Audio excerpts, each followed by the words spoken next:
Okay. All right, great. So welcome everyone to our first RPSC club and affiliate meeting. We're very glad you came, and this is a new initiative for us.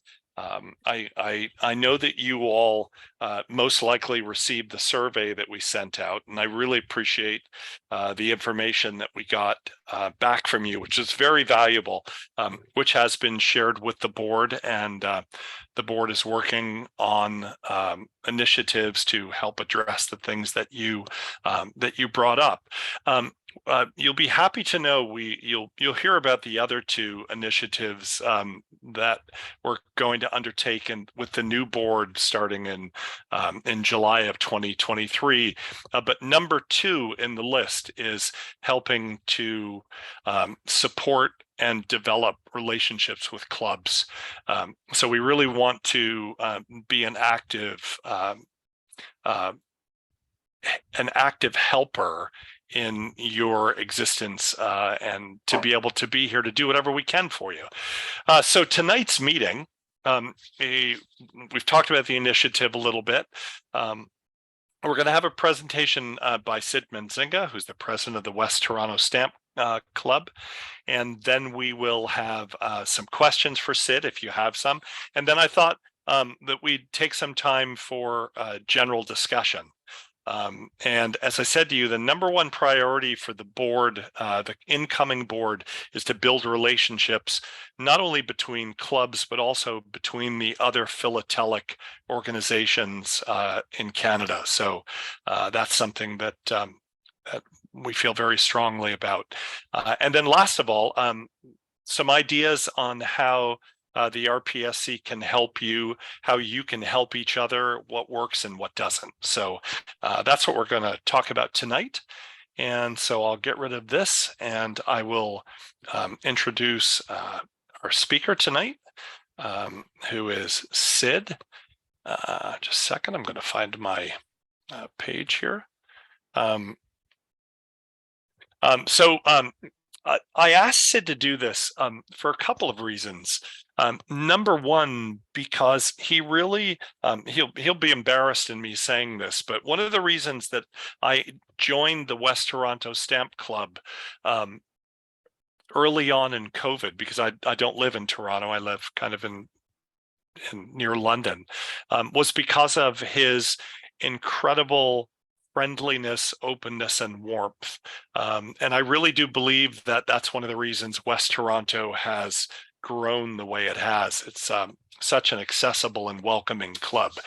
So Sid's biography, he was inspired by his late brother-in-law to become a collector in the early 1970s, but family and career pushed the hobby aside until 2002. While he was working away from home, he came back to the hobby as a way to pass the time when he was away from his family. He has an extensive Canadian and Netherlands collection. Areas of specialty include Canadian small queens, centennial definitive issues with a focus on postal history.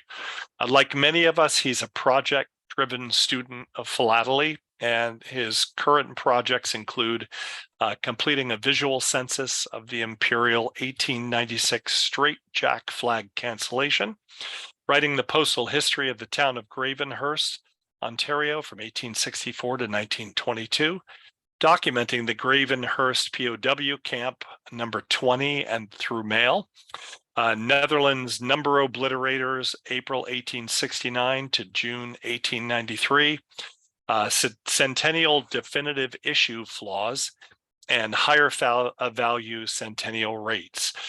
He's the president, we've said, of the West Toronto Stamp Club and has been since September 2014. And he's a member of the PSSC, the Postal History Society of Canada, BNAPS, the Canadian Philatelic Society of Great Britain, and of course the RPSC. So Sid, thanks very much for doing this, and we'll turn it over to you. Hey, thank you. It's a pleasure to see all of you tonight, and It's always interesting and embarrassing when someone introduces you. And when I look at all the rabbit holes I've gone down, I'm sure all of you as well go down various rabbit holes and studies and enjoy doing that. Interesting, you could probably understand from my last name, Mensinga. I was born in the Netherlands and came here as a young boy. It's interesting as we get older that we start to enjoy our heritage and learn more about our heritage. So that's why I'm studying Dutch postal history as well and quite learning to enjoy it as well. So I have a slide presentation that I want to run through tonight. And it's basically sharing sort of what's working for us. It doesn't mean that it's going to work for every club, but it does work for us. And I'm going to take you through those, and feel free to ask questions as I go along if you do have any questions. So just share screen and hit my PowerPoint presentation. Interesting to me that we both have the same slide, the title slide or structure. Let's move this off to the side. Okay, so my title slide really just says building the hobby, what works at West Toronto Stamp Club. And for me, building the hobby is a very important aspect of the club. It's not just about what happens at our club, but the whole issue of building the hobby, encouraging people to learn more, to really have people feel enthusiastic about the hobby, and not just sort of at our club, but also in the larger Philatelic community. What can we do as a club and as an organization, and how can we participate in other organizations to make sure that philately grows as a hobby? So what works at West Toronto Stamp Club? Well, there's various things we're doing, and I'm going to sort of take you through those at this point.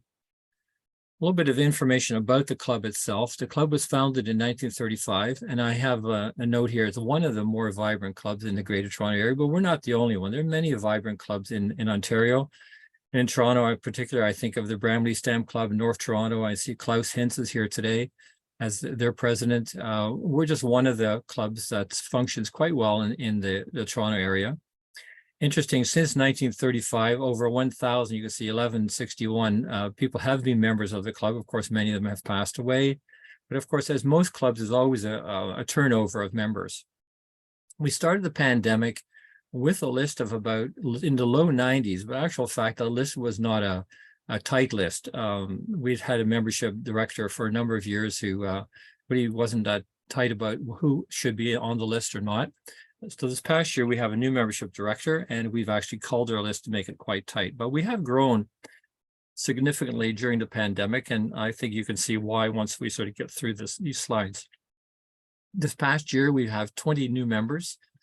And in 2021-22, we have 15 new members. We also have an extensive guest list. So it's not just about our members. We have 108 currently on the list that are active members, paid their dues, and we see them throughout the month.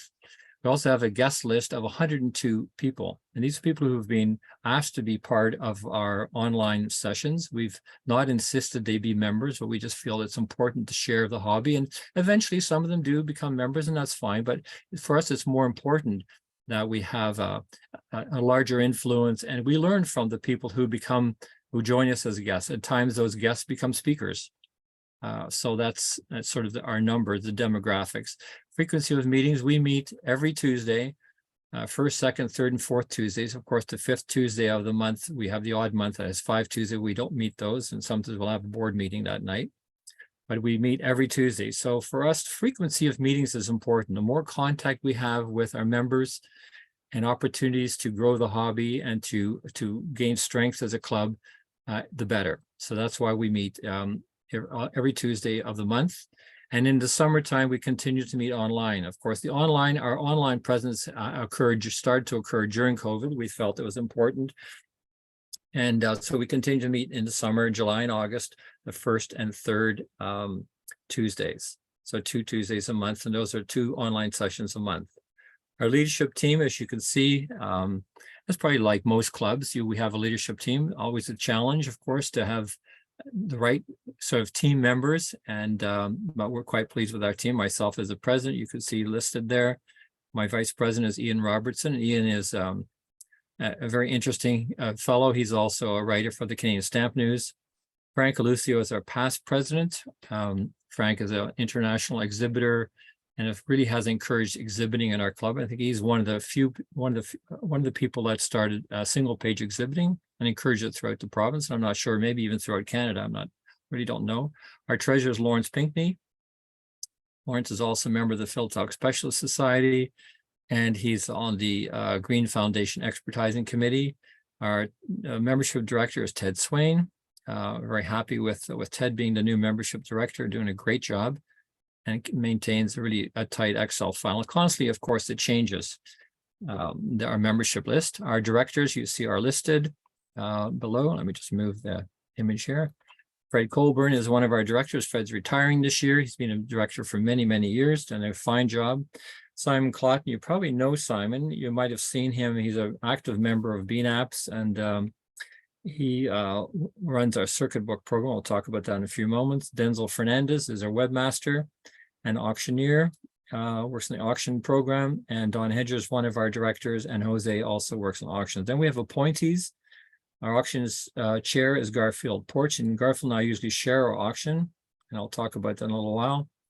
Our auctions administrator, Denzel and Jose. Our lost our editor for our bulletin. Our editor is ill. He hopes to come back. We're going to see him at our next in-person meeting. But I've been the editor of our monthly bulletin for the last year and a half. So I'll be looking forward to giving that job back to Bob Timberg. Our circuit book manager is Victoria Clotton, and discussion group chair. That's an online session is Garfield Porch. He's a fellow of the Royal, of course, president of the Green Foundation as well. Learning workshop is Ian Robertson, and the webmaster. And of course, my job is to make sure everybody's understanding each other and that we're all moving ahead at the same pace. And often Garfield, myself, and Ian will sort of brainstorm where we go next. So what do we do? Well, the first Tuesday of the month is our learning workshop. This is an online session, and the purpose of it really is to really give people a chance to share. It appeals to like non-specialist collectors. The topics are open-ended. If you take a look at our topics, and I've gone from, so our year goes really September through to June, but of course I've shown in 2022, I've shown the July meeting. You can see the topics, everything, and anything that starts with E, very simple topic. It's open-ended. The color blue. October the 4th, we didn't meet in September because it follows the long weekend, and we like to start our sort of official first meeting of the year with the members present. That's why we start with the in-person meeting. So we don't have a learning workshop session in September. October the 4th, really just getting to know dealers. Dealers are, as you all agree, would agree with me, are important to the hobby. So we really want to do that. And we had 4 dealers sharing an online session. And then things like how do you house your collection? All of us have ratty covers and have had an interesting evening on ratty, looking at ratty tatty covers. In January, we again had another letter. I was sort of surprised. We did our summary this week. We looked at it and we said, hey guys, we did 2 letters. We should avoid doing 2. Next year, maybe only do 1. Cinderellas and labels, a fascinating topic. Could easily have a part 2. What happens to you and what matters to you in stamp collecting? We all have different priorities. And then, of course, tying your collection to a calendar. And interesting, that meeting we had, you could see the image here in April. That was in April. We had 16 members from the Fredericton District Stamp Club join us online. And they projected our meeting on a screen, our live Zoom meeting on a screen, and they joined us for that meeting, which was rather interesting and lots of fun. And you can see the different topics, coronations, because of course the new king, and then hints of spring in your collections, which is going to be this coming Tuesday. So basically the whole issue is open-ended, easy topics, no speakers, encouraging sharing. So we encourage people to present something. We would like people to do by PowerPoint. If they can't, I'll say, send your scan to myself or Garfield or somebody who can actually show a PowerPoint that night, and that helps. And we record them and we post these sessions on our club website. The in-person meetings, we have 2 a month, the 2nd and the 4th Tuesdays. And the first one, we meet the meeting starts at 6:30. Actual fact, I usually get there at 6 o'clock. There's usually always people there, which is great. They can help set up and sort of problem solve if we have anything to deal with before we start the meeting. But the first hour really is a chance for and the first, so that second Tuesday, we have our circuit book program. And you can see the image. We have a large circuit book program, very well organized.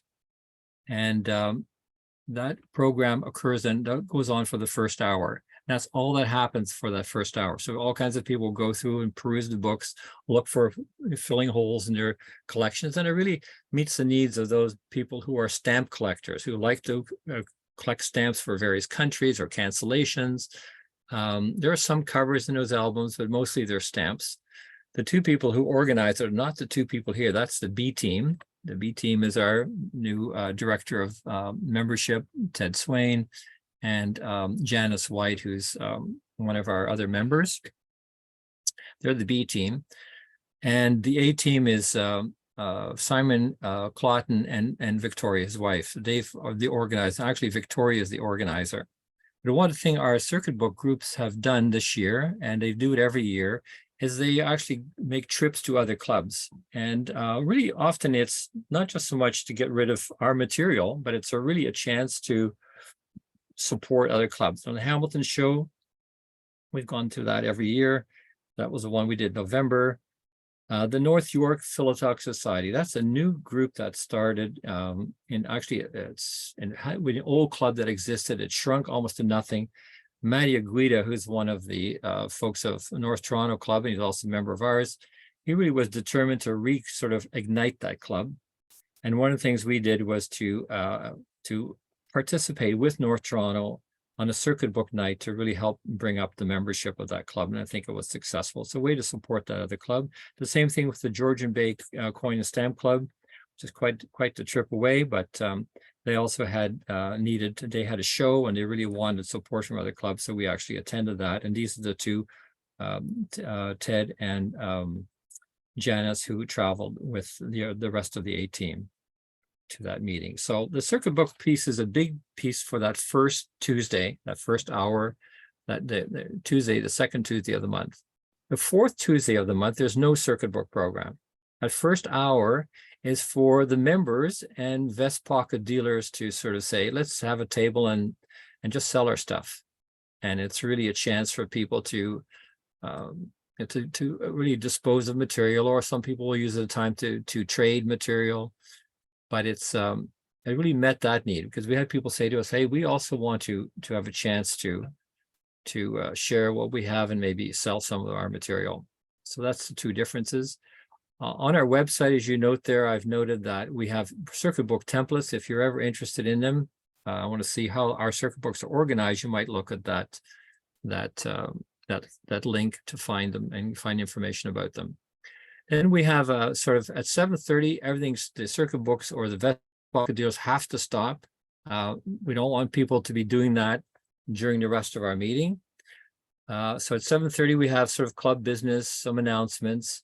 We don't have minutes. So I've got here no minutes. I find minutes can be very stifling and formal. And when I first joined the club, we had minutes, they're always read and they seconded a very formal parliamentary procedure.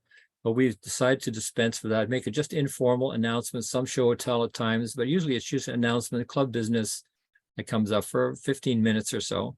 It's short. And then we have the auction. Our auction starts 7:45 to 9:30. We usually do about 120 lots. We encourage people to have lots that have a sort of a minimum value, a reserve of $5, but of course we accept smaller lots. And we have it all, we do it all on computers, so it's pay in, pay out. So by the time people leave, those who have purchased have paid their money, and those who are the sellers receive their cash. We keep 10% of the amount. We also have a 50-50 sort of draw every in-person meeting, and that's lots of fun. I'm supposed to win, but I never do. Although sometimes I keep saying to them, it's time the president wins a 50-50, but doesn't seem to happen. But anyway, that's a sort of a fun evening. And when you think about in-person meetings, really it's a chance for people to have community, to talk to each other, to visit, to maintain and build friendships, because that's the social part of the hobby. It's very much enjoyed, and some people, for example, that first hour don't go to the circuit books, aren't part of the vest pocket deals, and they just visit. We have coffee and cookies for the meeting, and people just chat and talk about what they maybe show what they've purchased at a dealer or what they found in their stack of material, and just a good time to talk and visit. So that's sort of what our second and fourth Tuesdays look like, which are in person, and we hold them. Our meeting is at a seniors. I really struggle with that because it's called the Fairfield Senior Center. Sometimes I think the senior center we should move away from that. We at one point we met in a library, but struggled at times. The library pushed us out of there, so we're back to the senior center. It's a great location, and it costs us about, I think, $1,200 a year to be there. Discussion group, that's the third Tuesday. That's a second online session done a month. Again, we use Zoom. This is a more formal, deeper sort of evening. It really appeals to sort of that middle group to sort of the more expert philatelist. It's intended to appeal, I guess, to everybody. It's enthusiastic and even those new to the hobby, but speakers are who we have our specialists in the specific area of philately. And the whole point is to educate and of course to entertain, but it is really to build a philatelic knowledge so that you have people who say, yes, I want a library, or I want to learn more about such and such a topic as a result of some of these sessions. The content is driven by the requests of the members because we have a feedback session you'll see when I go through the topics with you once a year. And we, again, record these presentations and post them to the club website. So you look at the topics, they're a great list of experts. Of course, you see, you probably have heard of David Foote. He wrote Boom, Bust, and Echo. David did a presentation for Campbell Island for us in July of 2022. Colin Clark, interesting. Colin joined us he's a visitor. He comes often, and Colin is in Atlanta, Georgia. He lives there. He says, I'd like to be a member. I just can't figure out how to pay. So don't worry about Colin. Just come and help us present stuff. So at times I'll go to their meetings. I know Garfield does the same thing, and two other members do that. They'll attend their meetings, and they're in Atlanta. And this was Colin sharing his interest in Great British philately. And of course, our own Dr. Greg Redner, who's here tonight. He did a fantastic presentation on the Belgium 1920 3-cent centime issue. A great evening. And I think that's also interesting is that we don't always want to hear things about Canadian philately. We try to broaden the base and to say, let's try to make sure we have speakers that don't just talk about Canada. We have lots of interest in Canadian philately, but let's broaden that base. So this is a way to do that. Darren Chernachan, who's also become a member. Darren's from BC, for example. I did a session on PowerPoint. He runs, I believe, the Digital Philately Study Group. A great presenter and an interesting philatelist. Great presentation. Again, how to write up your stamp and postal history collection. We had December was just a festive, open sort of topic, fun topic about Christmas and the holiday season, whatever you celebrate at that time of year. January the 18th, our speaker is Arnie Jansen. Arnie has joined us as a visitor as well over the year. Some of us have coffee on Thursday mornings, really it's online coffee. And Arnie's been joining us there as well. And Arnie's lives in Antigua. And also a fine philatelist, and he did a presentation on philatelic varieties of varieties. And I know he's done something for the Royal as well on that topic. David Foote again on Western Australian Airways, fantastic topic. Bill Burden, who has, if you're interested in admirals or small queens, check out his website. And Garfield did another session on reentries because we had such interest in varieties. So what are reentries? What are plate and other plate varieties? Great evening. Denzel, who's our webmaster, also a PSSC member, did a great presentation on Mumbai, the General Post Office and foreign mail. So again, that broadening that base of topic and interest. And then May the 16th, this past, was a feedback session. So what do you want to see next year? And what interesting topics might we consider for our learning or discussion group? So I guess all of our 4 meetings, when in the box I put here, well, it's all about reaching out to like-minded collectors, both online and in person, and to build that camaraderie and support and base, that community of interested people who are interested in the hobby. So that's our fourth Tuesday. We also have an annual exhibition once a year, and this happened just this past month, the fourth Tuesday of May. And we have an exhibition in sort of three categories: a single frame, that's 16 pages. And we use, and of course, is judged using relaxed national standards. And we have a trophy, the Drake Trophy, named one after one of the former presidents. And our judge this year was Robert Pinet, and you can see Robert here. Robert is a member. Robert is also a national accredited judge, and he judged the exhibits. And what we found very interesting is at the end of the evening, Robert really used it as a time to provide instruction. It was very instructive. He provided good information about how to collect, what to collect, how to exhibit, sort of the do's and don'ts, but more what are the do's. And he was very positive and constructive, and no one felt sort of uptight about it. We filled 14 frames, which I would think was really a good thing for us as a club, more than usual. One of our past president, Frank Alucio, provided the Alucio Trophy to Olisnari. And that was great because it's named after him. This is a single page exhibit, and it's the Frank Alucio's trophy. We have then a multi-page category, which is like an anything goes category. It can be very formal. It could be very casual. It could be just a few pages from your collection. Any shape, any format. It's judgeable on the members' ballot and vote on the trophy the person who should win the trophy. And this year, Ben Heinsberger, who's shown as a picture right here, Ben won the Ted Allen Cup trophy, and David Gooderham won the single frame. And you can see the people who won this past year. What's interesting to me is that we have a 5-member committee.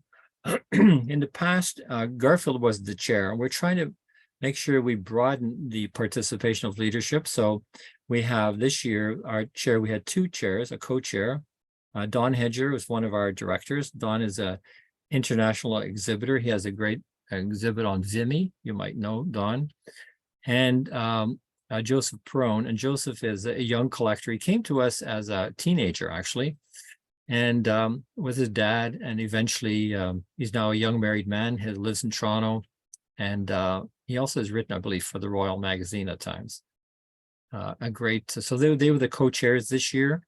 And then we had a committee of the rest, some of us who did the grunt work. But these guys sort of ran the show, which was really nice. People get a certificate. We engrave the trophy. They keep it for a year, have to bring it back shiny, hopefully, and they get a free membership for the coming year. Okay, we also do a monthly bulletin, and I sort of pulled the topics off of the last one. I've had the joy of doing this. I'm right now actually trying to finish the June one so I can get it out the door. And I have a section called President's Monthly Message. And basically what I try to do is in that part of my message, which is usually about, maybe half a page, maybe 3/4 of a page, is to sort of talk about the hobby from my perspective as a collector. I use it as a chance to thank people for things they've done for the club or their accomplishments. Some way to try to hook it personally to people who are in the club. And the next section, the bottom of that first page, is usually our philatelic opportunities for the month. So this was the May listing, and you can see what we did in May. See how we organized in May the 2nd. Again, that was that coronation session, online, in person, online. And then just instead of that third one being another in person with Vestpaco dealers, we had our annual show. So that was May.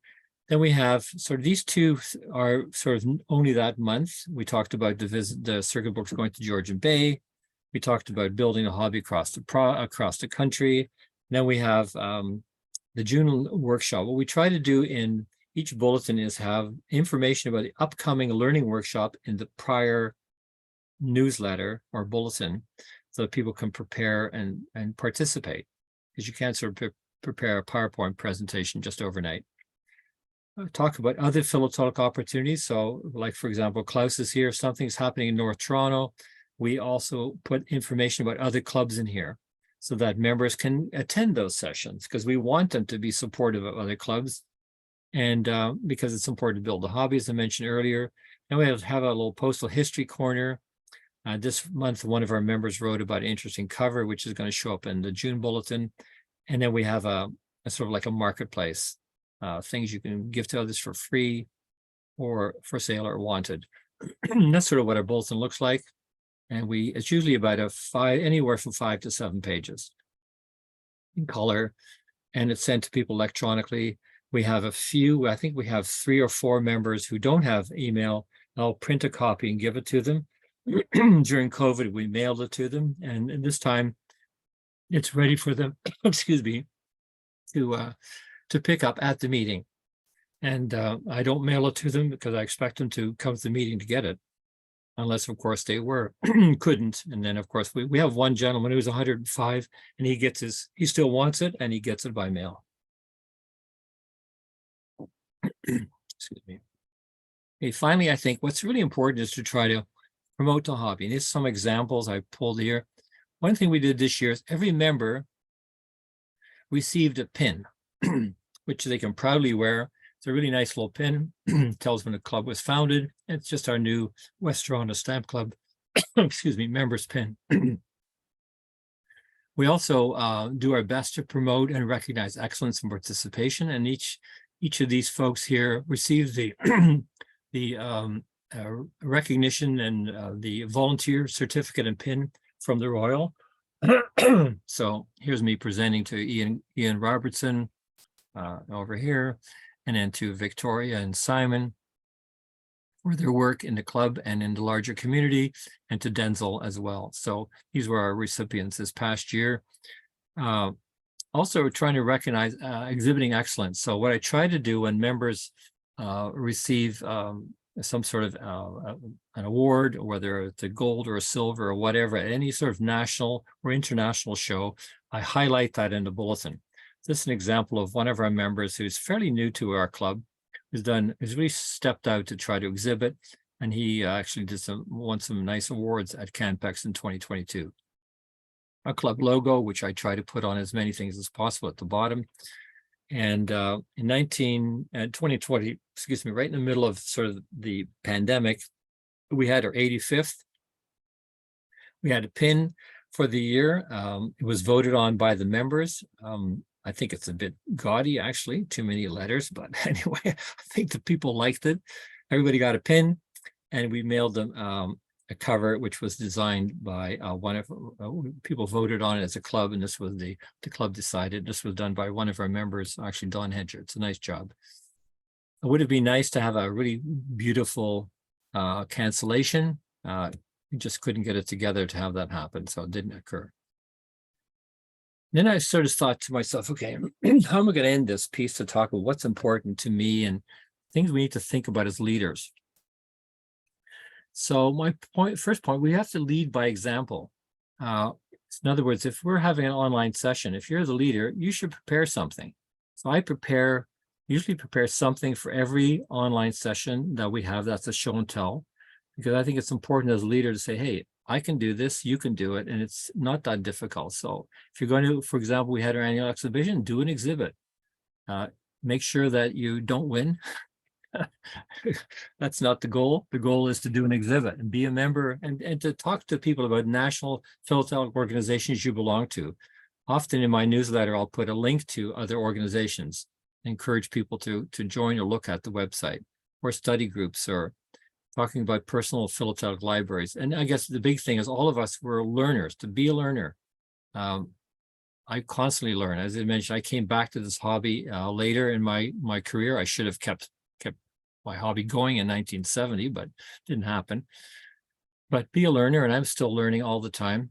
And respond to inquiries quickly. I get emails as the president, because our club card, which I'll talk about in a minute, has our members, president's email on the back, president of the club. So I'll get emails, and I respond as quickly as I can. Within that first day, and friendly, make sure that I take an interest in what the person says, even if they live on the other side of the city. I had an email today from somebody who wants to know what to do with her dad's collection, and they live in Scarborough, which is like, for me, it's like 35 miles away. But I'm going to meet with that person. We'll find a way to help him out. And if I can't help him, I'll direct him to someone out in that end, either Markham or North Toronto or whatever. I'll direct him to someone who can help him if I can't do it. Learn and use members' names. I think one of my early experiences, one in 2000, I was working in London, Ontario, and in the evenings I thought, well, I'll go to a stamp club somewhere and maybe learn something, take my old hobby back. And I walked into that stamp club. No one talked to me. No one welcomed me. It was sort of like, who are you? Like, why are you here almost? And that's how I felt. So I stayed for about half the meeting and left.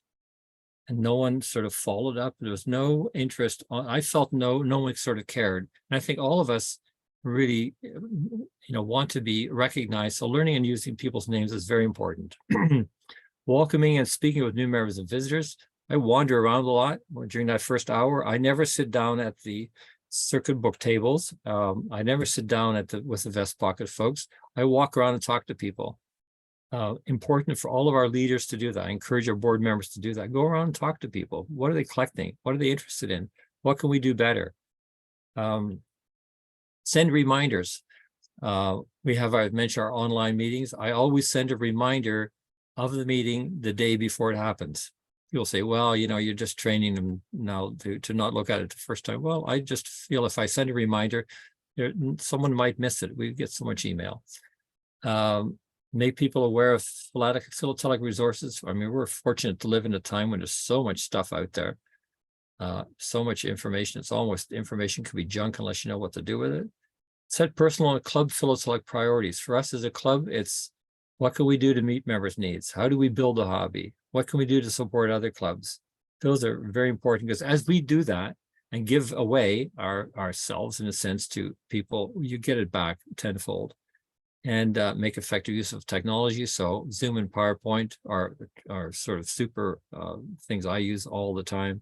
Software, we could probably use other technologies which we don't. Have and use a club card. Now I showed ours here in the corner here. Wonder what all the scribbling is on. Well, this is the front of our club card. Talks a little bit of where we meet, on what our mission is. And on the back of it shows a map how to get there, lists the meetings we have, and then emails myself and the membership director, etc. But I also use it when we get a donation. You probably get donations as well as I do. And it's really important to me that what's happened in the past to us, we had a donation about, maybe 2 or 3 years ago. Someone donated something to the club. And then a month later, we got a call from one of the family members to say, we really wanted Dad's collection back. Our mom shouldn't have donated it. Well, wonderful. First of all, there wasn't much of a collection. It was one of those things that, you might be able to get $5 or $10 for if you put a lot of work into it. So I was able to return a lot of it, but not all of it, because we had sold already some of it in the club and our club auction. So I thought that's a lesson learned. So we talked to various folks. So with our club card, whenever I get a donation, I bring it with me and I write down beforehand. This was a donation in this April. I just write in the corner, April 21st, stamp collection, specific wording, stamp collection donated to the West Toronto Stamp Club as a generous, unrestricted gift. Means we can do with it what we want, and I make them sign it. And it's dated, and I keep this. Then, of course, I write them a letter and thank them for it and give them a card with all of our information on it. So they get something, but I want them to sign it. If they don't sign it, I really don't want the donation because we don't want to go there again. So that's the good use. Have a club card, use it. It's one of ours. You might have a better one. I think it works for us. Have a functioning website. Ours is not the greatest. I've got the sort of the masthead of our website here, West Toronto Stamp Club. It's got some stamps of Toronto on it. If you go to it, you may say, it's not the most user-friendly, but it does work for us. We have added a counter to it. We've actually been sort of doing that since about the last 2.5 years. And we're averaging about 120 a month. Last month, we had 130 people visit our website.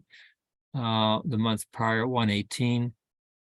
We could have a more specific counter. The trouble with our website, it's really not as user friendly, even for us as a board to make changes. We really need to probably spend money and redo the website, but is that how we want to spend the next $3,000 or $4,000? I'm not sure. I'm just happy we have a webmaster who has the skills to be able to deal with it. And it does need work, but it's functioning and it works well for us, and we can post all of our stuff on it. So that's my talk, and that's what we do. And I'd be pleased to chat with you about what else we do. Thanks so much, Sid. That was great. Now, anybody have any questions they'd like to ask? Just jump in, David. I have several questions, but I guess I'll start with a simple one. I was curious about what the average age, an estimate of your average age of your members. You probably don't keep demographic statistics, but I was just curious. No, we don't. But I would say our average age is what hobby, the stamp collecting hobby has always been. And that's people who are probably from 55 to 90. Average, I would say a lot of people are in their 70s, 60s and 70s and 80s, the low 80s. That's the bulk of it is probably 60s to 70s. Some 80s. We have, as I said, a member is 105. We have one of our guys actually very active, and Klaus knows him, John Robertson. John just turned 90, and you talking to John, you'd think he's 75. He's a go-getter. He works hard and very active, a golfer, a walker, and you would never know. That's and you had a picture there of one young member. I was just curious whether you had very many other younger members. Not many. Not very. Right now, he's the youngest member we have, and he's in his 20s. But that's we struggle with that. I know some clubs will spend a lot of time and energy to try to build a base with visiting schools. I know one of our clubs does that in the Toronto region, and they've had some success getting into schools, and I know that's a challenge. But then, what results get out of that? My own belief is that the hobby grows for the people who are going to retire or close to retirement. We're saying, what else can I do to keep my brain active? What else can I do to meet people and to socialize? And those are the people who are in their 50s and 60s and 70s who have the money to support their hobby. Yeah, I guess I was thinking of younger members in their 20s, 30s. No, the school kids are great, but no. Very, very few. We have a number of women, not as many as I'd like, but we have more and more. As once you get a few women join, others are more free to join. I think one of the things that we're going to have to work hard on is to spend more time dealing with thematic and topical collecting, because I believe that a lot of women are. If we look at who are the topical collectors and thematic collectors, a lot of them are women, and I think that's maybe, I don't know why, but that's maybe a demographic we have to work harder at attracting. Sid, I spent most of the day gardening, so I feel like I'm 90 today, sitting at this meeting. I had that a couple of days ago. What, you have 108 members, you meet 4 times a month. Yeah. What percentage what numbers do you get each we week? average 35 to 40 people at all of our sessions, whether they're in person or online. Sometimes more.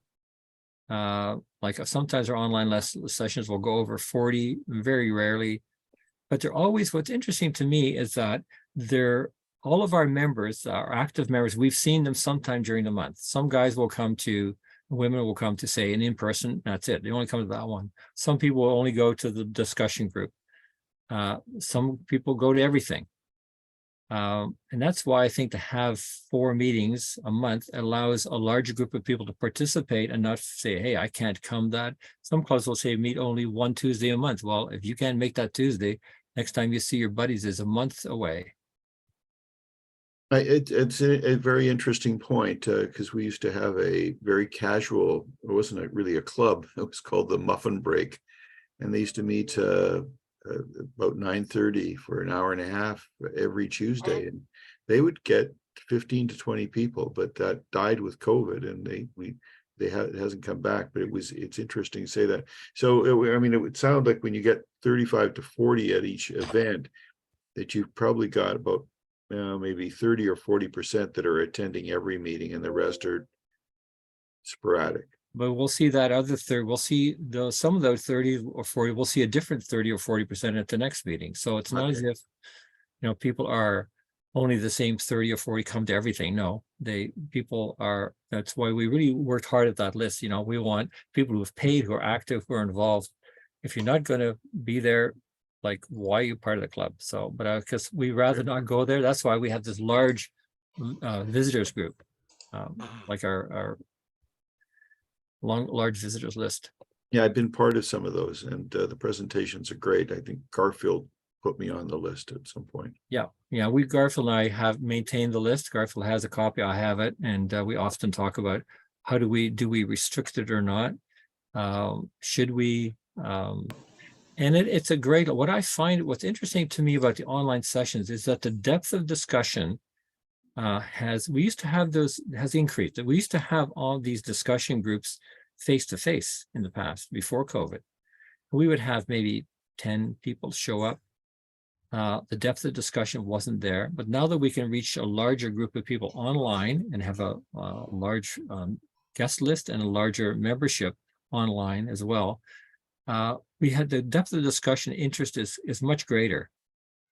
You can get into some deep topics, and we have people who are knowledgeable that can share. Marion, you have a question or comment? Well, I find when you're doing Zoom presentations, you can also show items larger than you're actually going to see them in person. Here, so you here. can get much more detail, right? Yeah, exactly. The other interesting thing you saw, David, you talked about is this muffin group that you met on over coffee. We have something informal like that, which technically is not part of our club, although it might as well be. There's a group of us meet every Thursday between 10:30 and 12.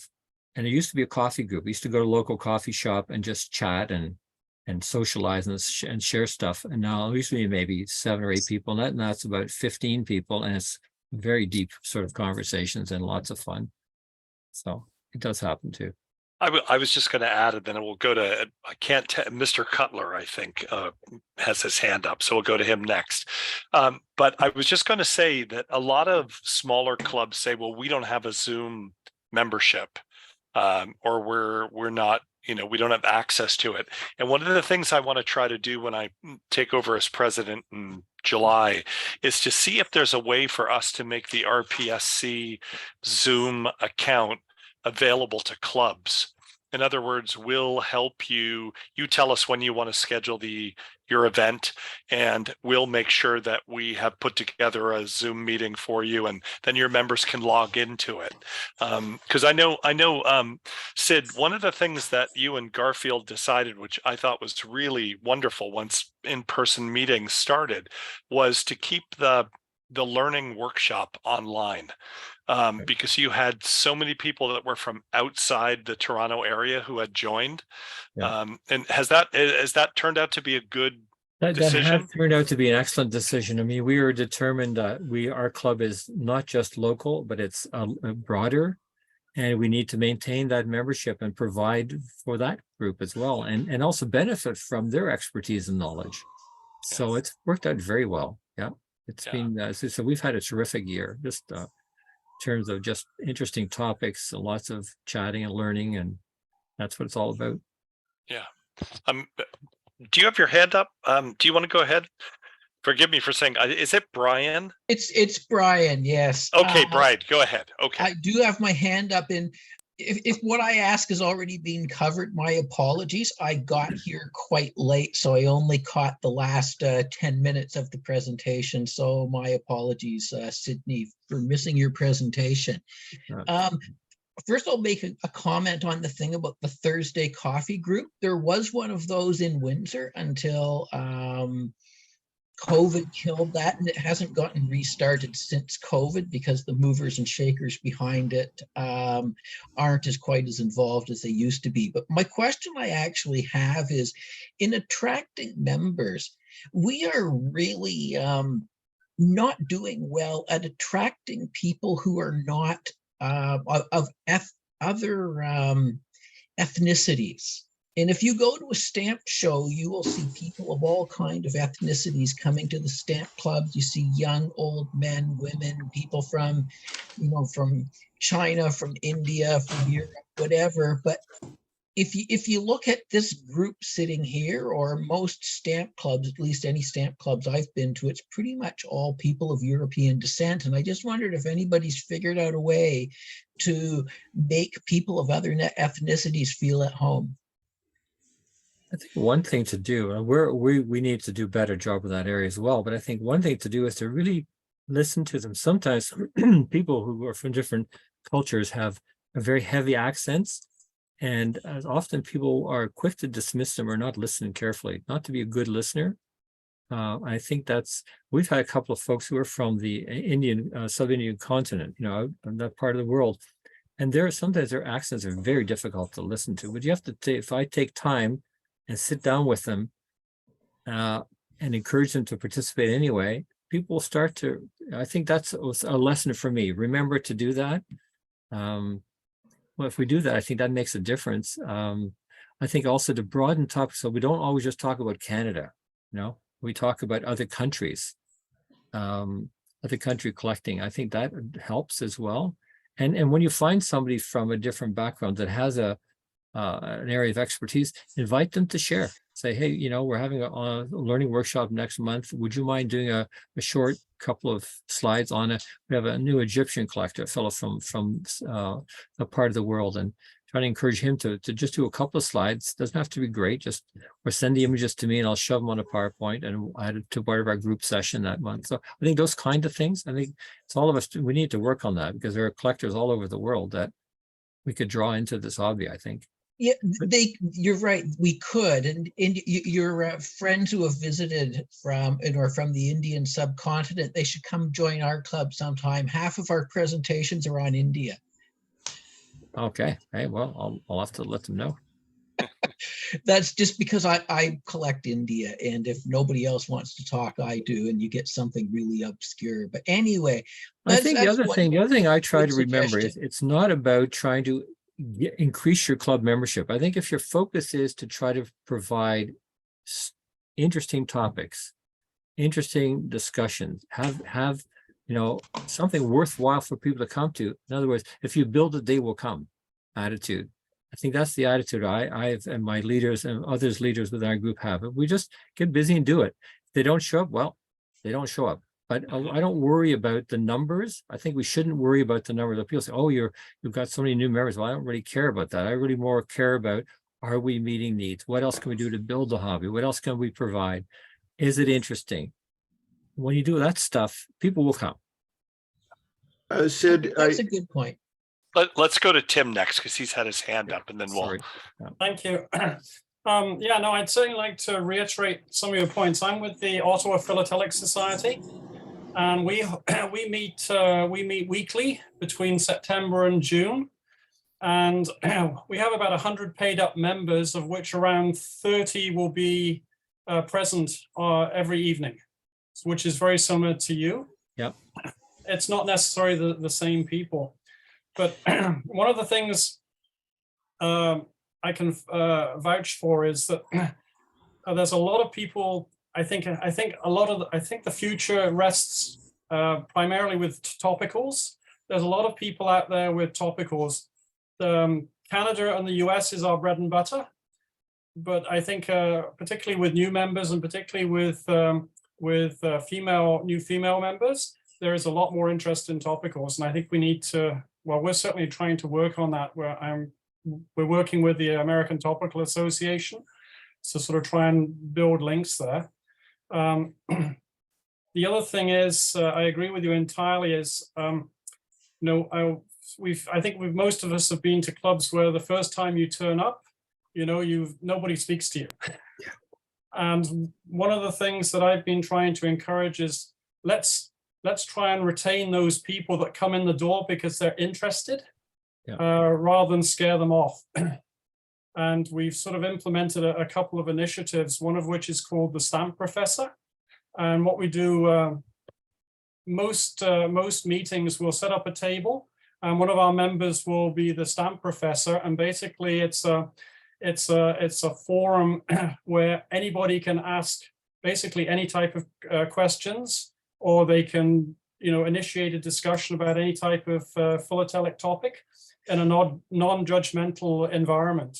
And I find it's been particularly good for newer members that are well, most of our members are sort of in that 60 to 70 age bracket, but a lot of them have sort of coming back to philately, and some of them are people where they've inherited a collection, and they've got a lot of basic questions, and it can be very overwhelming, trying to ask these really basic questions when you've got people talking about small queens and large queens and varieties and plate blocks and everything. Yeah, good point. That's an excellent idea. I like that. David, would you like to go next? Were you can? Yeah, I see that you've got a very robust website, Sid, but I don't see you on Facebook. Are you on Facebook or Instagram? No, we're not. And I think that's where one of the things I think we all have to recognize is we can't do everything. So, for example, Klaus is here from North Toronto. He's the president of North Toronto. North Toronto has a fantastic exhibition, annual exhibition. They do a phenomenal job with that. And we can't do that. I know they use Facebook. They do a great job, but you have to have somebody to do it. You have to have someone who's willing to do the work, who's got the expertise. So we're putting our energy where we can. We probably could do more if we could have somebody that would say, I'll do Facebook, or I'll do, I'll start a website that deals just with say early or new collectors. Klaus, any comments about your Facebook issue that you might help us with? Well, no, I don't have much to add to that, but you're absolutely right. It's a very busy place, Facebook. It gets used a lot, also internationally. So that's a very positive thing. But in general, on the website, we have also our webmaster is an IT professional. Yeah, Leon, right? Leon with decades of experience. So it's very important, web and your web presence. And yeah, we're lucky that we have Facebook and the web itself. I hear from some people that they say, well, the new thing is, or the younger generation uses Instagram. So I have not stepped into that part. So I'm frustrated with technology anyways, even though I'm early user of the internet. So I started with that in the 80s, but some stuff is just simply so overwhelming. However, at CAPEX last year, we had some presentations also by some people who were on YouTube and so on. And that was very encouraging, actually, because there's a lot of people who are interested in it, and some young ones. We have young ones too, kind of coming to our club. Not many, but yeah. Interesting, you talked about CAPEX, and that's the other thing. I was like, as organizations, if you have a chance to be involved in a larger event, we should do so. I think back to CAPEX. I know you were at North Toronto was involved. We were involved at West Toronto. Bramley was involved. Other than that, how many other clubs were involved in the Greater Toronto area? Not many, and yet they could have been. So yeah, it costs money. It's to say, yes, we're going to do this. What will we get out of it? That doesn't matter. It's more like, how can we support CAPEX? And then it's interesting. Out of that came, we got some new members out of that. Right. Who are who were retired, who are coming into the hobby as new collectors. Really, there are a couple of fellows who come out of that event. So yeah, that's another thing to do. But, yeah, interesting. I think Julius had a question. Yes, Mr. Mensinga, I was wondering what would be the dues structure for your club? With 108 active members, it must be a full-time job just to look after the finances. Speaking as a treasurer of our club, I know that we have a treasurer who does a great job. I think the more challenging job is the membership director's job. That's constantly changing. He maintains it on an Excel file, which is great. And every time he makes a change, I get a copy and one other person does. We don't sort of send it to all the directors because it's constantly changing. And then people have not things that aren't up to date. But that's a huge job in itself. Yeah, as we have new members come in, people's phone numbers change, their emails change, keeping that thing current. And then we maintain who's, the payment as well. What we do in terms of paying members here, we charge $20 a year. Although the first 2 months, September, October, it's $15. You get a discount if you join during those months, if you pay your fee. If you don't, well, we chase you. And if after a point you don't respond, you're off the list. That's what we did this year. And it looked a little brutal at times, but it actually does work. But yet the expenses are, Lawrence always comes with his checkbook, so he's ready at every meeting. The pay in, the auction part is a lot of finances. We do about $1,000 worth of sales every week. So we have probably $2,000 worth of stuff that is sold as members stuff that's sold. And so we end up with 10% of that, but just paying in and paying out, it happens pretty quickly. Within about, I'd say, half an hour after the auction, it's all done. Mhm. It's all online. Thank you. We could just push a button, we used to do it. Somebody would take it all home and tally it up. Now it's all computerized. It's fast, easy. I'd like to ask a question. I'm fairly new at being president of my club, and I'm trying to do some things that you guys have brought up here. This presentation was great. My question is, how do you get the older generation to buy into the technology? I've tried to talk about doing a web page. I haven't even tried to talk about Zoom yet, because I'm pretty sure that'll get shot down too. Well, I think that's the whole issue. As a president, start with one thing that you really think that is going to attract is of value to your members, and just do it. Just say, you know what? I think we're going to do this month. And sometimes as a president, I just say, well, we're just going to do this. And I just send out an email to the board. I've talked to a couple of folks. This is something I think is of value. If you have concern about it, let me know. In the meantime, we're going to try it. And if it doesn't work, we can always shoot it down at the end of the month or when we have the next board meeting. And it always goes. So we don't make decisions. When we make decisions, they're all by consensus. We don't keep minutes during our board meetings either. We record our meetings. We have no secretary. If you notice that in our structure, there's no secretary. If you work in a work environment, you don't have secretaries. I remember that was a big shock. No secretary. And in one of my careers, it was like almost, hey, you have to learn to do your own.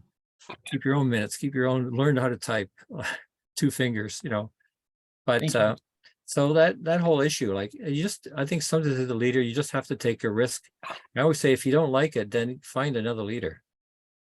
And it's sometimes one thing I'm concerned about, though, and that is how do you maintain sort of a group of volunteers who continually, that there's sort of the continuity of leadership, and how do you sort of plan for succession? Like, I've been in this role, I think, too long, but I don't find it difficult. I find it quite easy to do this job. It takes a lot of work, hours of work at times, especially now I'm doing the journal, the newsletter as well. But I think it's important that I don't want to be the only one running this thing. So we have a team of people, but everybody who does the job, they're sort of happy with what they're doing. Like, our treasurer is an accountant. He likes to do that. So why should that change all the time? I don't mind running a meeting, being the leader. That was my career. I'm good with that, right?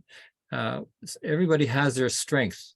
Simon and Victoria, Simon would never be the president of the club, but man, he's so important because he'll do anything in terms of setting up meetings, running technology if he has to, do the circuit books, get volunteers to help him. I couldn't do that. So if you're good being the president, just take a risk and say, hey, I think we should try this, and just do it. I used to work for a man who taught me to say to people, look, you and I can disagree on this and remain friends. Let's just see what happens, Good. Yeah. Stephen, a couple things that might sell your club on a website. In Essex County, we have a website, and one thing that we started using it for is if there's a meeting cancellation due to weather, people don't need to be phoning around. I'll just put it in red right on the top of the website, meeting canceled tonight due to snow. And so people, that's a really good use for it to save people going out in bad weather. And also it's our #1 way now of us getting new people coming to the club, is they come across our website. That's what I would have hoped so too. Thank you. Right. Well, I'm go ahead, Bruce. I was going to say I'm mindful of the time. So Yeah, well, I guess I had a question for you, Greg, and it's and maybe I've missed it because I haven't dug around deeply enough on the RPSC website, but I was just wondering whether or not the Royal is going to be issuing any more details about the survey, the member survey. I mean, I've read President Sam's summary, etc., but I was curious just to sort of see a more fulsome reporting on what the results were. sure. We've actually done a very deep dig into it. So let me Sam's just coming to the end of his time now.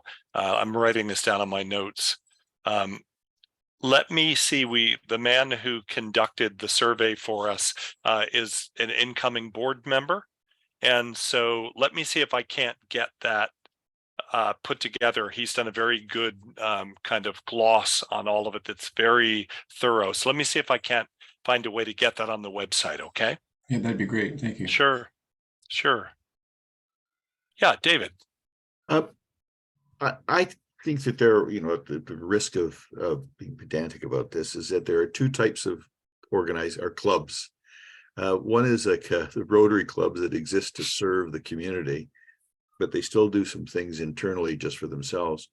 And then there are other groups like stamp clubs or bowling leagues that exist just for the membership, but don't do very much for the community. I'm interested, since there are several clubs here, are any of the clubs doing anything that is like of community service that that they think makes a difference to what they're doing, if they're doing anything at all? Or do we just exist to serve our members? Rob has a comment, and Marion. There's a couple of us there have some comments. We used to do at Christmas time, we'd have President's Funny Money. And then with COVID, everything got upset the apple cart. So that one Christmas and then the last Christmas as well, what we did is everybody donates things for the auction in December. And then we donated all the money to the Owen Sound O-Share program, which feeds the hungry people of Owen Sound. Okay. And so we've done a few things like that now and donated to the O-Share a few times now. And our club is not rich, but we're a small club and we have enough money to survive. So it makes us feel good to do that. Nice. We work on donations and then we auction them off, and the money all goes to charities. I know the Woodstock Philatelic Society, which I'm a member of, also they do an annual cancer fundraiser that involves their club auctions that happen in person, not the ones that happen online, although sometimes proceeds from that go as well. Rob Moore, president of the St. John's Club. What we've been doing now for a good number of years, where we have our meetings hosts, we used to meet at a college. So we did a scholarship each year for a student. And now we're meeting in a dance club. And the dance club, we're giving them money each year for a needy family or a child to do dance lessons. So it helps pay for our room that way. That's great. They're much easier on the rent on us by doing it that way. I have a question for Sid there. Those pins that you were showing, do they cost much, and where do you get them? I believe they were $7, $7 each, six something each, and we got a pretty decent price on them for that. neat. We had to order quite a large number, so we have enough for a while. Every time a new member joins, it gets one. And of course, mailing costs wasn't cheap. We had a couple of people we had to mail to in the States because we have members in the States. So that was quite costly. But, you know, so even if we use all of their dues this year to pay for that, so what? Like, we have money. It was more important to have a new club pin, because there had been a club pin in the past, I think about 30 years ago. And a few members had that pin, and I was always saying, oh, isn't that a lovely pin? Why don't we have a new pin? I'd want to have one of those. Well, they're no longer available. So this year, we're just going to do a pin. They Any probably need cost for less than name? your earrings, Marion. Yeah. Any need for name tags for members? Does that help? Yeah, we have those too. I didn't talk about that. We have like a lanyard, and people can request one. If they wish as a member to have one, they can have one. And I have mine, and I put all my pins in it, sort of my first name and just the pins. Yeah. So that helps people know each other. That's a good thing. Yeah, we do that, and that's very helpful. And COVID has affected us. Like, we normally had a Christmas celebration or a Christmas dinner. We haven't had one since COVID. There's not been any desire.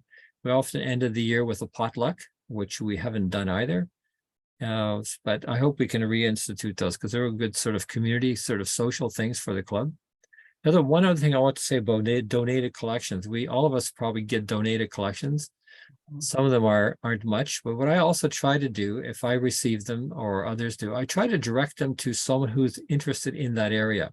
So, for example, if I have say get some Vatican material, if I know who collects Vatican, I'll just say, "Oh, Frank, I've got something for you. I'm sure you're going to love it."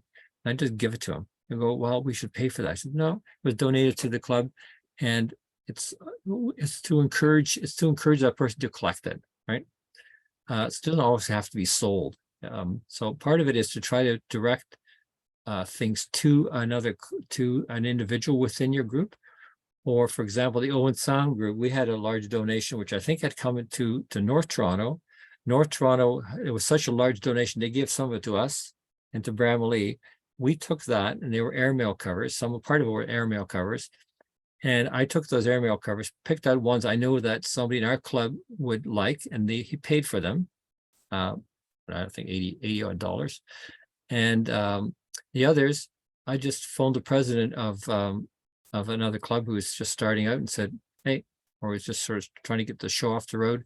"Here, I've got a whole pile here. They're yours to donate and give out to people as they come to your show." And so it's also trying to direct stuff to the right people or other organizations to help them. And that was so thanks to North Toronto. They gave it to us. We passed it on. Alan? Thanks, Greg. Thanks, Sydney, for this presentation. It's been great tonight. I'm also a new president of the Kitchener-Waterloo Philatelic Society. And my question is, do you have a terms of reference? And if so, is it reviewed and revised if necessary every year, or if you have a timeline for that? We have a constitution. Is that what you're referring to? Like, we do have a term or a constitution, or you might call it terms of reference. We probably need to update it. It has been updated. We updated it sort of partway through, I think the 4th year or 5th year I was president, we updated it. We had a vice president at the time who was keen to do all that work because it needs a lot of work to do that. We try to move away from sort of formal business kind of approach. I've belonged to many organizations where everything had to be, exactly by the book. If the Constitution says you have to do this, or the policies and procedures says you must follow it, then we followed it all. We had members following Robert's rules or whatever the new rules of order were. We would follow this strictly, and we didn't get a lot done. So we just go, okay, we have the rule. I look at the Constitution and the terms of reference, they're there. In the meantime, we're going to keep plugging ahead. And if it doesn't quite fit, well, fine, we'll change the Constitution afterwards. That's my approach. I think it works. People, I know one member doesn't like it. He's always like, we've got to do this and this and this. If there's money spent that's significant, then we vote on it. And we vote, and we keep the result orally now because it's all recorded. But other than that, and then we have a very detailed constitution. I know it probably needs updating because what we're doing isn't necessarily reflected in the constitution anymore.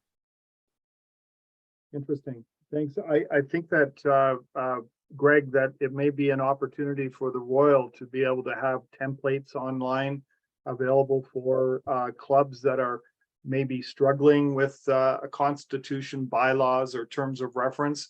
Yeah. And it may be a way to be able to, if groups are looking at formalizing their work.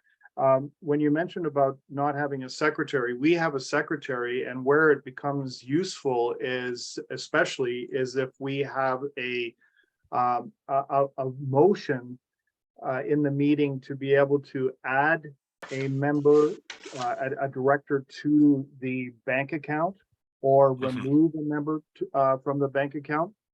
So with the Bank of Montreal, they require something in writing to say that there was a motion that this past president is leaving and needs to be removed so that we can keep all of our paperwork updated.